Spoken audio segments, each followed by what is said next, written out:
Sejam todos muito bem-vindos, sejam todos bem-vindos à casa de Deus, sejam todos bem-vindos a esse canal, sejam todos bem-vindos a esse momento que a gente vai estar junto pensando sobre algumas coisas relacionadas a Deus, relacionadas à minha vida, à sua vida, mas relacionadas também a Deus.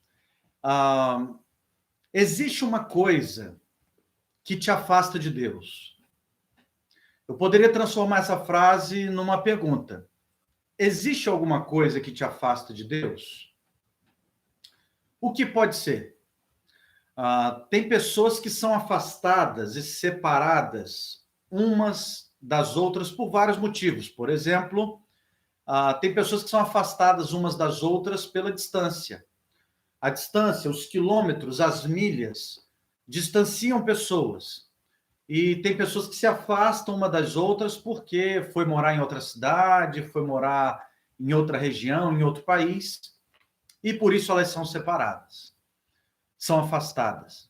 Existem pessoas que são afastadas, por exemplo, pela perda de um ente querido, pela morte de alguém, e isso afasta, sem dúvida nenhuma. A saudade fica, a presença emocional daquela pessoa permanece, mas a distância, ela nos afasta dessa pessoa que, infelizmente, a gente, por algum motivo, tenha perdido. Existem pessoas que são afastadas pelas diferenças. Tem pessoas que têm diferenças políticas, ideológicas, sociais, de pensamentos, de maneira de comportamento, de como lidar com algumas coisas. Isso afasta. Há pouco tempo atrás, nós tivemos eleição no Brasil e como a gente viu que pessoas se desconectaram umas das outras nas redes sociais, por exemplo, porque uma pensava de um jeito, a outra pensava de outro, e isso afastou muita gente. Isso afastou muita gente, talvez de você, ou você de algumas pessoas, não sei se você passou por isso. Tem pessoas que são afastadas umas das outras pelas emoções, por algum tipo de falibilidade, por algum tipo de falha que o outro cometeu para comigo, e isso fez com que a gente se separasse uma da outra. Tem pessoas que são afastadas pelas diferenças, pela maneira de ver a vida, e tem pessoas que são afastadas das mais diversas coisas que eu poderia aqui ficar a noite toda falando, né? Várias dessas coisas que eu citei aqui, elas nos afastam, sim, umas das outras. Mas eu queria que você fizesse uma seguinte pergunta. E Deus? Deus se afasta em algum momento? Existem algumas coisas que me afastam de Deus? Eu quero afirmar para você que existe uma coisa que te afasta de Deus. Pode ser que hoje você está longe ou afastado, vendo Deus de longe, e isso está sendo ruim para a sua alma. Na verdade, eu afirmo que isso está sendo ruim para a sua jornada. E essa coisa que me afasta de Deus, ela só tem uma tendência de alimentar a minha alma para ser afastado. Essa coisa que eu quero falar com você, quanto mais eu a tenho, mais eu me afasto dele. Quanto mais eu a pratico, mais eu me alimento dela, mais eu me afasto de Deus. Portanto, se você é uma pessoa que está se sentindo afastada de Deus, pode ser que o que eu vou te falar agora tenha muito a ver com o cotidiano presente, na atual conjuntura da sua vida. E sabe o que te afasta de Deus? É uma coisa chamada pecado. O pecado afasta você de Deus. Se existe uma coisa que faz com que a gente fique distante de Deus, é o pecado. Se existe uma coisa que expressa a profunda tristeza no coração de Deus, é o pecado. Se existe uma coisa que macula a minha alma em direção a ouvir Deus, a executar aquilo que Deus quer e a cumprir os propósitos de Deus na minha vida, o nome dessa coisa chama-se pecado. Esse comportamento chama-se pecado. Pecado, alguns vão dizer que é afastar-se de Deus ou errar o alvo. Eu tenho um alvo na minha vida e o pecado, quando entra, ele vai tomando conta e vai me fazendo sair desse alvo. Eu quero te fazer já uma pergunta. Você está afastado de Deus? Existe alguma coisa? Eu não estou falando afastado da igreja, porque você pode estar dentro de uma igreja, mas afastado de Deus. Como da mesma forma que tem gente que está longe na distância um com o outro, mas está perto no coração.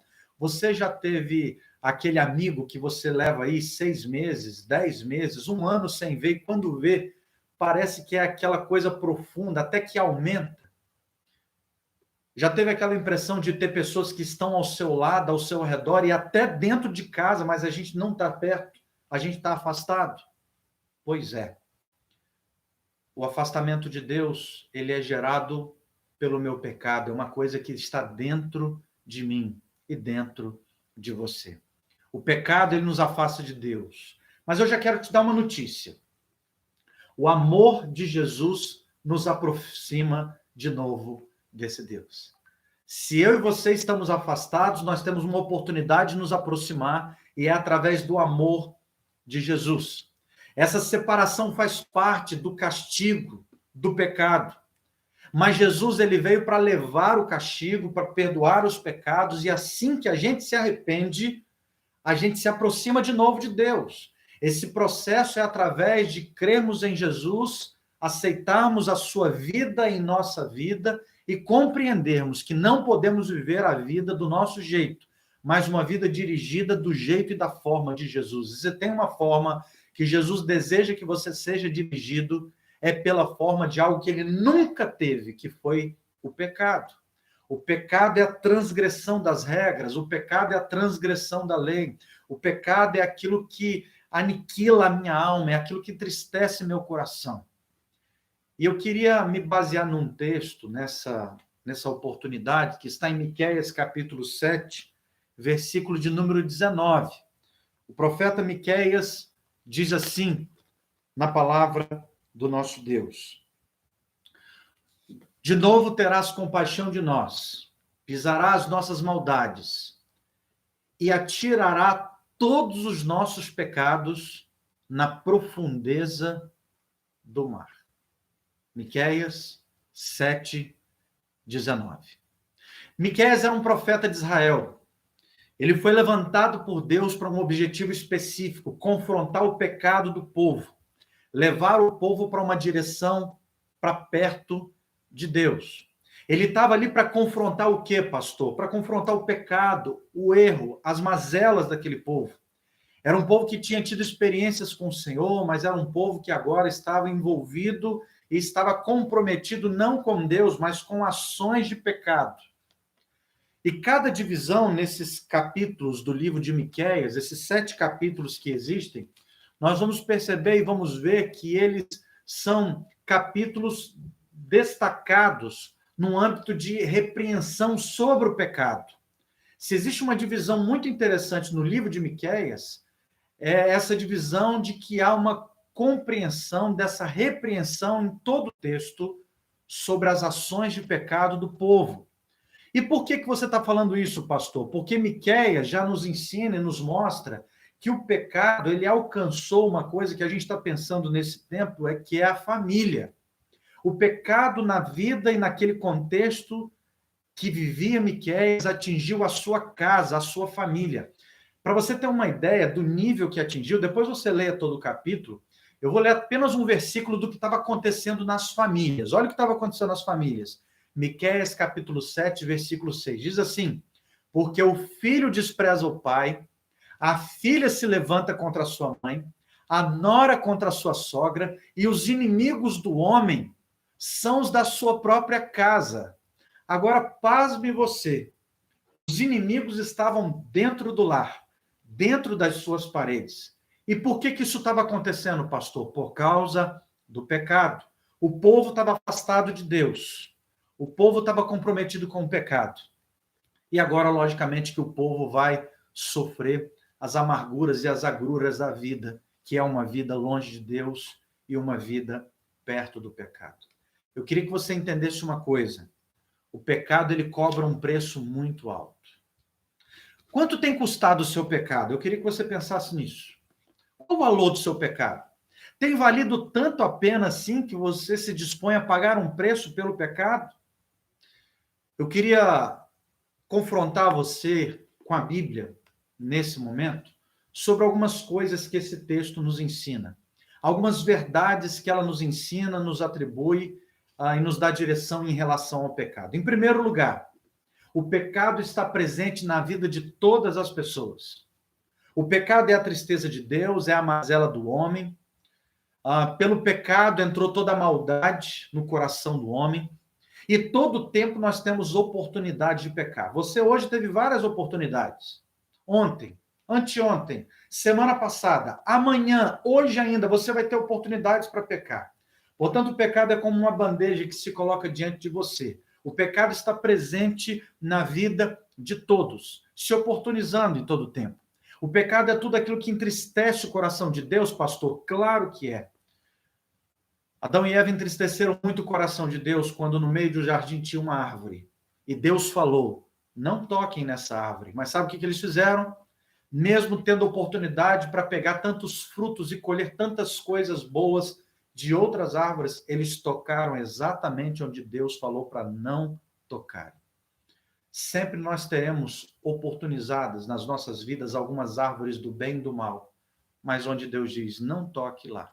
O pecado está presente na vida de tudo. A Bíblia diz em Romanos capítulo 3, versículo 23, porque todos pecaram e separados estão da glória de Deus. Eu repito, todos, desde Adão até a última criança que vai nascer no planeta Terra, todos pecaram.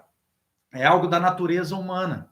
É algo que está intrínseco em nós. Nós somos inclinados para o pecado. Aí você pode dizer assim para mim, se eu sou inclinado e está intrínseco, então deixa eu pecar e vou deixar a vida me levar. Claro que não, porque o pecado é tudo aquilo que entristece o coração de Deus. É algo da natureza, sim, mas a gente precisa lutar contra o pecado. O apóstolo Paulo vai, inclusive, falar num determinado momento sobre sua vida, sobre o mal que ele não queria fazer, ele fazia. E acontece também com a gente, muitas vezes, isso. Mas eu queria que você entendesse que existe uma recompensa para quem peca. Então ótimo. Se existe uma recompensa, eu estou dentro, mas eu vou dizer qual é a recompensa. Romanos capítulo 6, versículo 23, a Bíblia diz que o salário ou a recompensa do pecado é a morte. Se existe a morte como algo da sua vida, entenda, peque, aprofunde no pecado. Se esbalde do pecado, porque você vai estar no caminho da morte. Mas se você quer o caminho da vida, eu queria que você entendesse que o próprio texto diz, mas o dom gratuito de Deus é a vida eterna, por Cristo Jesus, o nosso Senhor. Tem um determinado momento que a Bíblia vai falar de um homem chamado Davi, isso está registrado no Salmo 31 e 32, que a Bíblia vai falar que Davi, ele gemeu. Sabe aquela coisa da carne gemendo? E ele confessou o seu pecado. Ele demonstra naquele salmo o que ele sentia. Salmo capítulo 31, versículo 9, diz assim, tem misericórdia de mim, ó Senhor, pois eu estou me sentindo angustiado, consumido de tristeza, os meus olhos e a minha alma estão tristes, juntamente com o meu coração. Angústia, tristeza, consumido, alma, são alguns aspectos até emocionais, na verdade, mas eu quero dizer que o pecado, ele mata, o pecado, ele aniquila, e o pecado adoece. O pecado traz consequências de sofrimento emocional e físico para a minha vida. Portanto, já te ajudando a responder essa pergunta, o que me afasta de Deus, o que te afasta de Deus, e se você está afastado de Deus, pense, pode ser o seu comprometimento com uma vida de pecado. E aqui a gente sabe que a gente já ouviu tanto sobre isso, de que não existe tamanho de pecado, pecadinho, pecado médio, pecadão. Pecado é um tamanho só e ele desagrada o coração de Deus. O que existe são as consequências do seu pecado, do meu pecado. Deus não muda em relação ao pecado. O problema é que a gente vai se afastando de Deus porque quando a gente se compromete com o pecado, a gente se compromete com sujeira. E uma vida com Deus é uma vida de santidade. A mão de Deus pesa sobre o pecado, porque Deus, ele é amor, mas ele também é justiça, ele é verdade. Davi, quando fala que os seus ossos estavam doídos, ele estava expressando quando o seu coração estava guardando pecados. Será que você tem guardado algumas coisas? Primeira coisa que eu queria que você entendesse é que o pecado está presente na vida de todas as pessoas. A segunda coisa que eu queria falar para você é que Deus tem bênçãos apesar dos pecados. Quero te dar uma palavra de esperança. Quando a gente está lendo aqui o texto de Miqueias, capítulo 7, a gente vai entender que Deus enviou Miqueias para profetizar contra o povo. Ou poderia até dizer a favor do povo, porque quando ele confronta o pecado, ele está a favor do povo. As pessoas que nos confrontam são os nossos amigos, as pessoas que falam a verdade são que querem nosso bem. E Deus, obviamente, não se alegra com a nossa destruição. Deus não fica feliz em ver você desfinhando em pecado. Por quê? O desejo de Deus é nos abençoar, o desejo de Deus, através da carta de Paulo a Timóteo, é que todos os homens se salvem, venham ao pleno conhecimento da verdade. Ele tem áreas para abençoar a sua vida, entenda isso. Ele tem áreas que ele quer abrir as comportas dos céus sobre você. Mas escute, não dá para fazer isso com pecado. E para que eu resolva pecado, eu preciso confessar. Eu preciso colocar isso diante de Deus. A Bíblia diz em Salmo 32, versículo 1, bem-aventurados são os que têm os pecados perdoados e as transgressões apagadas. O que é bem-aventurado? É alguém feliz. Portanto, felizes são os que têm pecados perdoados. E Jesus Cristo, sabe o que ele veio fazer? Ele veio riscar toda a dívida que há contra mim e contra você. A Bíblia diz que ele levou sobre si todo o peso da nossa dor e do nosso pecado. Ele fez isso por amor a nós. Portanto, eu e você precisamos entender que temos que confessar os nossos pecados, porque ele vai ser fiel e justo para nos perdoar os pecados e limpar toda a mácula, toda a dívida que há contra nós. Você sem Jesus, você está perdido. Você numa vida de pecado, você está perdido. E Jesus foi esse que veio riscar toda a dívida de pecado e de culpa que havia contra você e contra mim. Você sabe qual foi a última expressão de Jesus na cruz? A última expressão, na expressão grega, ele disse bem alto, tetelestai. E sabe o que significa? Está consumado. Por que Jesus falou essa expressão? Tem várias linhas interpretativas e é muito rico tudo que eu possa falar aqui, com certeza muita coisa que você ouviu. Mas eu queria que você entendesse uma coisa. Quando Jesus falou lá na cruz, está consumado, eu queria que você correlacionasse isso a uma outra experiência que existia naquela época. Todas as vezes que um prisioneiro era preso, na porta da cela dele, ou numa parte da cela dele, estava escrito ali todas as acusações que existiam contra aquele presidiário. Mas chegava um determinado momento em que vinha através de uma autoridade dando àquele homem a possibilidade de estar livre, dando àquele homem a possibilidade dele perceber, entender e compreender que a sua pena estava cumprida e ele não precisava mais ficar ali. E sabe o que eles faziam para demonstrar, e eles colocavam no lugar de todas aquelas dívidas? Eles colocavam uma expressão escrita, tetelestai, que significa está consumado. Deixa eu te falar uma coisa. O único que pode perdoar os seus pecados é Jesus Cristo. O único que quer pendurar uma placa no seu coração dizendo, filho, está consumado, é Jesus Cristo. Aquele que quer se aproximar de você e fazer você aproximado de Deus nesse momento, fazer ponte nessa aproximação, é Jesus Cristo. Por isso que Deus tem bênçãos apesar dos pecados. Será que você precisa confessar alguma coisa hoje? Faça isso com Jesus. E a terceira e última coisa que eu quero te falar. Os pecados confessados, eles têm destino certo. Você leu comigo o texto de Miqueias? E eu repito aqui o versículo 19 que diz assim: o Senhor jogará todos os pecados nas profundezas do mar. Sabe o que isso significa? Significa que os pecados perdoados não podem te acusar mais, não podem te culpar mais. Eles estão aniquilados, eles estão finalizados. Os pecados confessados, tratados, resolvidos. Mas e os pecados não confessados, pastor? Os pecados não confessados mantêm você preso, mantêm você aniquilado, mantêm você angustiado, mantêm você com sentimento de culpa, e a culpa é algo destrutivo, é aquilo que derruba você, é aquilo que vem do acusador, e quando o inimigo das nossas almas se levanta contra você para acusar, ele vai ter moral de falar, porque você ainda não tratou aquilo com Deus. Por isso, trate com o Senhor.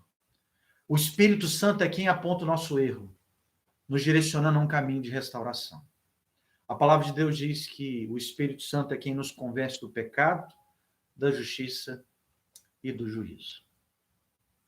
A Bíblia, ela é um memorial, ela é um livro lindo, que tem muita coisa a nos ensinar. Existe uma expressão que falamos há pouco tempo sobre a Páscoa, e a Páscoa é um memorial instituído por Deus para que Israel se lembrasse da vitória e não dos anos cativos, para que se lembrasse da restauração que há através e por meio do Cordeiro Santo, do Cordeiro Pascal, que morreu, Jesus Cristo. Eu queria que você entendesse que o Senhor, ele quer cuidar da nossa memória, do nosso coração. Porque da mesma forma que ele instituiu a Páscoa para o povo lembrar de que não existia mais escravidão, Jesus quer trazer à sua memória aquilo que te dará esperança. Ele quer trazer à sua memória que os pecados foram lançados no mar. E lá tem uma placa dizendo assim, olha, está proibido pescar. Dessa forma, nós vamos nos desprender daquilo que está nos separando de Deus, que é o pecado. O que você vai fazer nesse momento? Você tem algumas escolhas. Manter-se preso ou clamar, Jesus, liberta a minha vida. Confesse o seu pecado. Aí onde você está, fale com Deus. Ele pode ouvir a sua oração. Vamos orar. Grande Deus, bendito Pai, ao teu nome damos honra, glória e louvor. Nesse instante, a todos que estão nos acompanhando nesse vídeo, que a tua graça, teu poder, o teu refrigério, o teu amor e o teu Santo Espírito confronte a cada um de nós diante daquilo que tem nos separado do Senhor, que é muitas vezes a vida de pecado. Ajuda-nos, ó Deus, a vencê-los. E nós entendemos que nós só venceremos por meio, por intermédio e através de Jesus. Eu clamo ao Senhor que nos dê experiências cada vez mais espirituais, firmadas em Ti. Essa é a minha oração por cada pessoa nesse momento. E eu faço em nome de Jesus. Amém. Que Deus te abençoe e te dê graça, vida em abundância, em nome de Jesus.